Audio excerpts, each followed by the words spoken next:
Hi everybody, welcome to Wildlife Wednesday. So my name is Carly and I have my friend Kate over here, and we are here today with Project Wildlife. So for those of you who aren't familiar with Project Wildlife, we are a program of the San Diego Humane Society. We are a wildlife rehabilitation center, so it is springtime, my friends. So if you're out and about and you're finding any injured, sick, or orphaned wild animals, we really suggest you bring them into our campus here in San Diego so that our wildlife experts and technicians can go ahead and get these guys healthy and rehabilitated and released back out.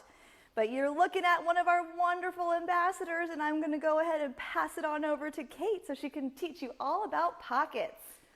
Hi everybody, I hope everybody is healthy and safe at home and that you're enjoying our Humane at Home series. We are having so much fun teaching you guys here on Facebook about all of the amazing animals that we have.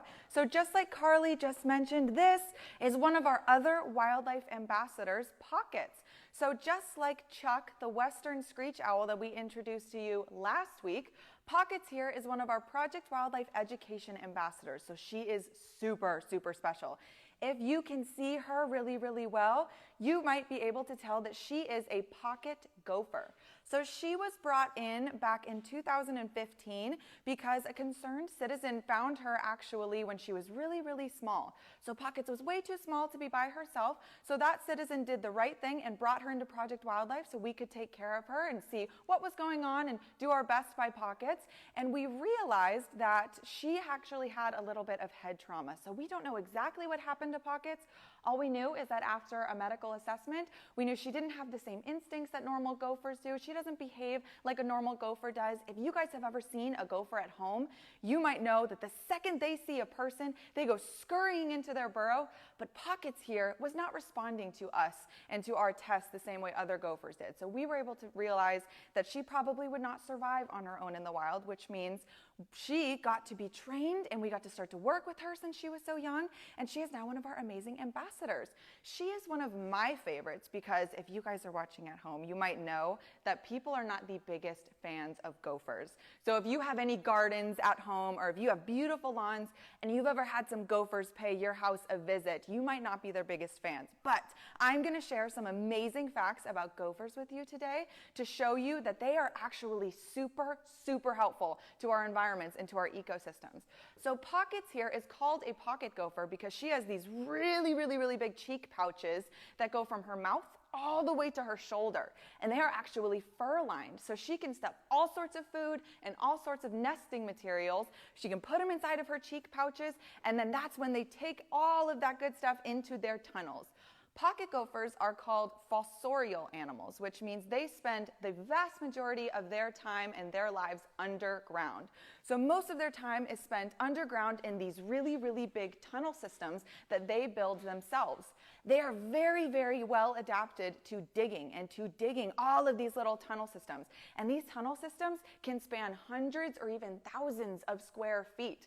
And they're typically around a foot to a foot and a half deep in the ground, but some of them can even go as deep as 6 feet down. So as you can see, we have a little graphic to the side of Pockets here that shows you that when gophers are digging all of their tunnels, they're not just doing it randomly, they're actually building little rooms. So they have a full house underneath our yards, which is really, really cool. So you can see they have a full kitchen area where when they find all that food and they're stashing it in their cheeks, they bring it down to their little kitchen or their pantry and they store it there. Gophers love hoarding all of their yummy food. They also have a little bathroom area because they, just like us and all of the animals, want to keep all of that waste separate from their other living quarters. And they also have a little nest or a little bedroom. So again, just like us, we like to go into our bedroom and have a nice comfy bed. So do pocket gophers. They love having separate areas for all of their nice things. So pocket gophers love eating the roots of plants. As you can imagine, since they spend most of their time underground, they're always eating the roots of different plants, which is why a lot of people might have some issues with gophers, because I've even heard stories of people where they're looking outside in their backyards and all of a sudden they just see a little plant go shoop, and it goes right underground because a gopher has found it and decided it's delicious and pulls it underground. So we are going to be sharing also some humane eviction methods just in case you ever do come across lots and lots of gophers if they have decided that your house is the best place to set up shop. there are some ways that you can encourage them to move to your neighbor's house instead of setting up shop in your house.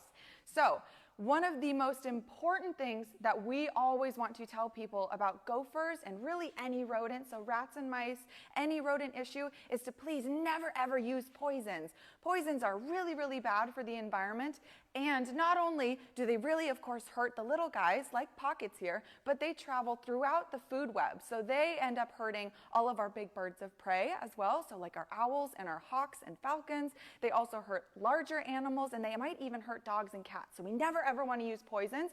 What we want to do is try to humanely encourage these guys on. So for Pockets, you will notice you can see on her face she has really, really small eyes.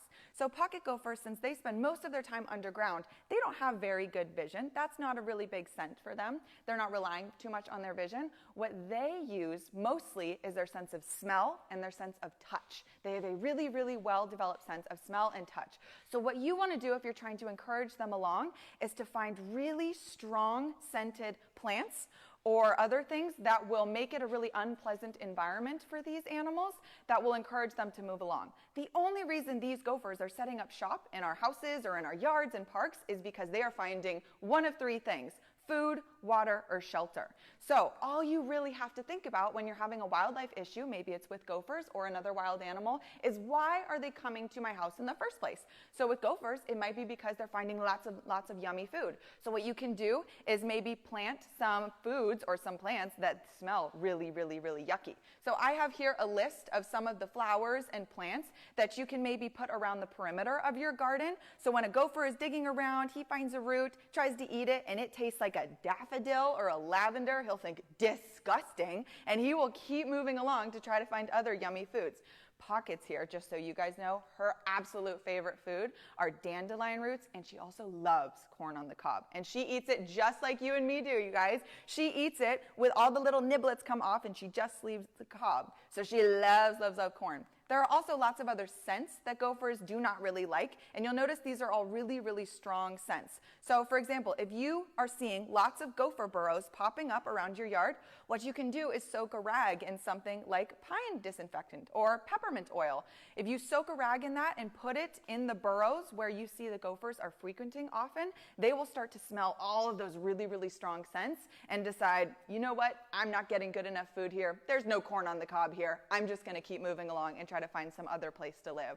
But you guys, gophers are really, really important for our ecosystems. So they, although we don't like how much they're moving around soil, the fact that they move around soil that much is actually really important. It's constantly adding new nutrients and mixing it around.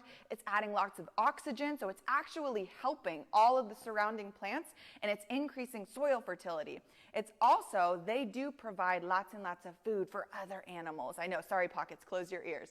But they are really, really important. So if you want to have all of the other cool animals in your ecosystem, like the barn owls or like the great horned owls or the hawks, you need these animals in your environment because they are a really, really important part of every single food chain and ecosystem. So do we have any questions about Pockets? I know she's super cute and I just dumped a lot of information on you, but if you guys have any questions at home, I'd be happy to answer them. Hey, Kate, how long do gophers live? That's an amazing question, Miss Carly. So as I mentioned in the beginning, Pockets here is going on 5 years old. That is a really, really old gopher. Gophers here, because they're such little tiny animals, they typically only live to be around 1 to 3 years old. So they don't live too long. But her, because she is in our care and she gets all of the food, all of the corn on the cobs, and all of the medical attention that she needs, she is going to hopefully live with us for a really, really long time. And why are her teeth orange? Why are her teeth orange? Kids at home, do you think we try to brush Pocket's teeth, or do you think she has her own tiny little toothbrush that she uses to brush her teeth? No, she does not. We have tried to talk to her so many times about those orange teeth, and she says, you know what, I don't really care.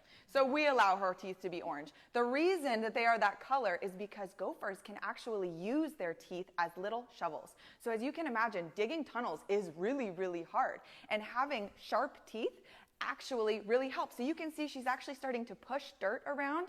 Obviously in this little tiny container, she doesn't have too much dirt to make a full tunnel, but she's starting to show you some of those behaviors that gophers will exhibit, where they start pushing dirt around wherever they want it to go.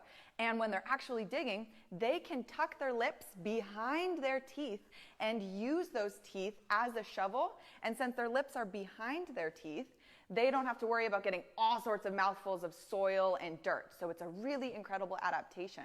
And she also has really, really long claws on her front and back feet that she uses to dig through the soil and the dirt as well. Does Pockets live in this enclosure? Does Pockets live in this tiny little enclosure with no dirt? I know you at home are probably thinking, oh my goodness, if she can't dig any tunnels, that's so mean of us.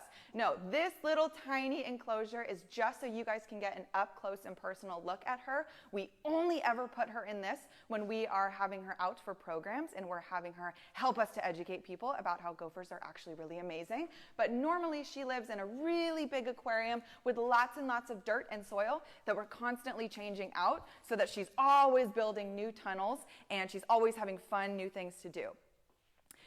So, one last question, oh, yes. and I'm not sure if we're gonna know this. How long are her whiskers? How long are her whiskers? I know we oh try to my study as much as possible well, for all your guys' wonderful questions, but you guys always seem to stump us. Let's see if Carly and I got any better at estimating measurements of things, because Chuck's wingspan had us stumped. So I'm gonna guess they're only about maybe an inch or two. The longest would be probably only around 1.5 inches to 2 inches across her face. But they are not super long, and the reason for that is because typically gopher tunnels are only around 3 inches in diameter, so they are really, really small. So she doesn't want these huge whiskers that are going to be dragging along the sides of her tunnel. So they are just long enough so that she is able to sense her environment and know exactly what's going on around her. And just one last question we saw, it said, is her hair coarse or soft? Oh, that's a great question. So Pockets here actually does have pretty soft fur. Just like most other rodents and other mammals, they have really, really soft fur. We, of course, do not pet her. We do not do anything to her fur. Since she is not a pet, she is just a wildlife ambassador, so we let her take care of her fur and keep herself really soft. So I only know that because I'm trained to handle her, so sometimes I do have to pick her up, maybe to put her in this tiny little to-go container that you see her in now. But for the most part, she is left all by herself, and she keeps herself very, very well groomed. But it is really soft because she's very good at it. And one last thing, guys, is that we always make sure that we're wearing gloves whenever we're working with our education ambassadors. We love to let everyone know that anything with a mouth can bite, including you kids out there. So we want to make sure that whenever you guys, if you come across a wild animal, that you always make sure to go get an adult, and you want to make sure that you use gloves, a t-shirt, a towel, anything like that, so that you can help protect yourself as well as the animal.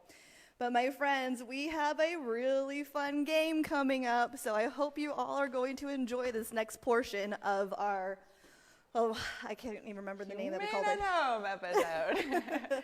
Our Wildlife Wednesday. Okay. So, friends at home, if you are still with us and you loved meeting Pockets, we have a really, really fun game that we are going to have some of our amazing coworkers play with us. So, because I was telling you, pocket gophers are really, really big fans of shoving so many things in their cheeks, and they, of course, can do it way better than any human can. They can stuff so many yummy things in their cheeks. But we decided to test and see how many marshmallows our coworkers can stuff into their cheeks. If you all have ever heard of the Chubby Bunny Challenge, that is essentially what we're going to be playing today. So we have 4 of our biggest, burliest coworkers who are going to be playing essentially the Chubby Bunny Challenge, or what we are now calling the Gobbling Gopher Challenge. So this challenge involves every single one of them taking a turn. What they are going to do is take one of our small marshmallows. You will see a ginormous hunky marshmallow on each plate, but that is for a tiebreaker. We're not going to break that out just yet, you guys. So every single one of them is going to take one marshmallow, put it in their mouths, and without chewing it, no chewing allowed. That will be an immediate disqualification. You friends at home, make sure you're keeping an eye on them. What they're going to do is hold it in their mouth and say, gobbling gopher. And then we're going to go to the next person. They're going to pick one up, put it in their mouth, and say, gobbling gopher. We're going to keep going to each person until they all have one, and then we're going to go to the next person. And we're going to go until they are all have mouthfuls full of marshmallows. And we are going to go until they cannot say gobbling gopher anymore because their mouth is so full of marshmallows. So this is going to be very entertaining, and I am very excited to see. So we are going to start off with Jerry, and he is going to be our first gobbling gopher. Gobbling gopher. Excellent job, Jerry. Nicely done. Moving on to John. Gobbling gopher. Great job. Everyone's doing amazing so far. Let's see if Ray can keep it up. Gobbling gopher. I love how everybody's being very strategic with where they're putting their marshmallow. Brian? Gobbling gopher. Excellent. And we're going to try to go as quickly as possible so they don't start dissolving and people don't start cheating. Gobbling gopher. Gobbling gopher. Nice. Gobbling gopher. It's 2. Brian? Gobbling gopher. All right. Gobbling gopher. Gobbling gopher. That's 3. That's 3. Gobbling gopher. That's 3 for Ray. Brian? Gobbling gopher. Gobbling gopher. Oh, Jerry's got a game plan. That's 4. Gobbling gopher. Oh my gosh, you guys are really good at this. Gobbling gopher. Gobbling gopher. Go, Brian. That's 4. This is 5 now. Gobbling gopher. Oh my goodness. Gobbling gopher.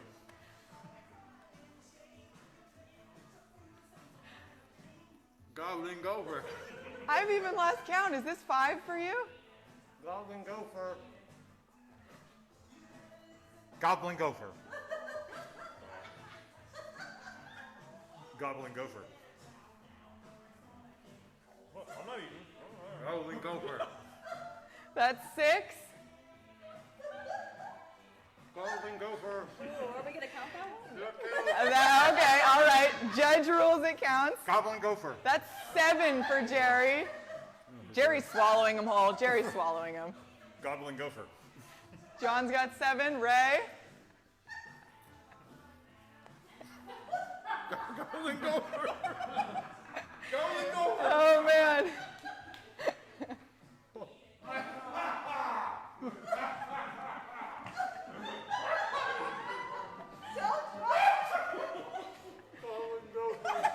That counts. That absolutely counts. That's 7.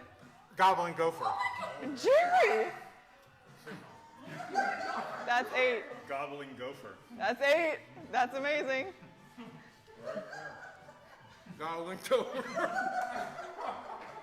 That's 8. We'll count it. Gobbling gopher. 8. Okay, 9. Gobbling gopher. Jerry is a pocket gopher, friends at home. Jerry is a gopher. Gobbling gopher. Nice.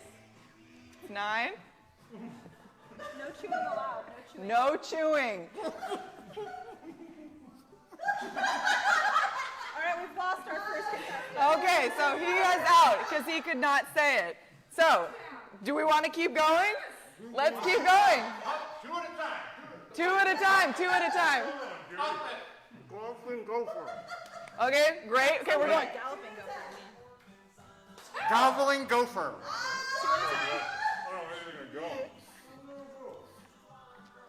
Gobbling gopher. That was amazing. That was amazing. Brian, can you do 2? Get close for this gobbling gopher. Gobbling gopher. Okay, great.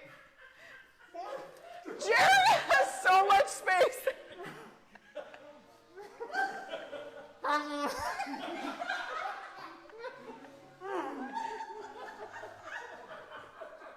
If you You can't gotta say say it. it. You gotta say it. I don't know. Is that? I don't know if we're going to count that. I say it. Friends at home? Okay, so we're getting some yeses. So we'll count it. If he doesn't spit any out, he's still in. John? Oh, no. John? Gobbling gopher. John's in the lead if Brian keeps going. Brian's got 2 in his hands.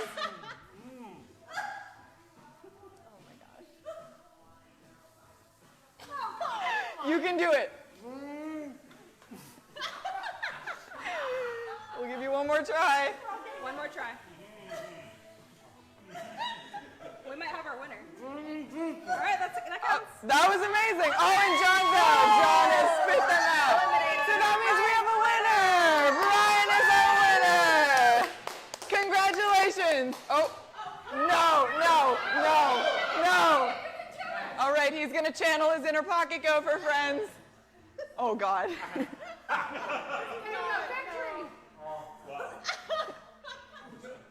We are all impressed.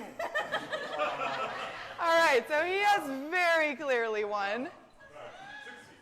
Friends at home, if you want to play this game and try to be your best pocket gopher, make sure that you're only ever playing this with an adult to supervise, because as you can see, it gets pretty intense. So I want to make sure that everybody's being very, very safe if they want to play and be their best pocket gopher. So Pockets here is back underneath her little hidey house. So thank you so much to everyone for tuning in. And we have a quick little outro from Miss Stacy. Hi, everyone. I don't know how I'm going to follow that act, but I'm going to try. We've loved having you all join us. On Friday, we are going to be having a local artist named Lovejoy come, and she's going to do a painting tutorial, so you'll be able to follow along and draw this really cool picture. You can have paints, crayons, colored pencils, whatever you have at home will work, and you can make your own little piece of art. Number 2, we have a really cool contest going on right now. It is called March Meowness. Woohoo! So you get to vote. We have matched up the cutest dogs we can find, the cutest cats we can find. You get to vote and see who goes to the next round. I'm going to tell you, friends, it is so hard because they are all so cute, but you get to have your voice heard. The round of 16 will be selected, closes tonight at midnight. Go to our website to vote on this. And then finally, we are still open for adoptions. If you joined us Monday, I told you we have 1,000 animals in our care who are still looking for homes. So please, please, please come and adopt. This is a great time to have a family member join you. And you need to call and make an appointment first. Please don't just show up. Our shelters are doing appointment-only adoptions. So go to our website, call that phone number, and please come pick one of our animals to take home with you. Not Bo. He's just our little mascot for Humane at Home. But there are so many animals waiting who would love to be your new buddy. Bo is getting camera shy. So thanks again for joining us, and we will see you on Friday for Painting with Lovejoy. Thanks so much. Thank you. Bye.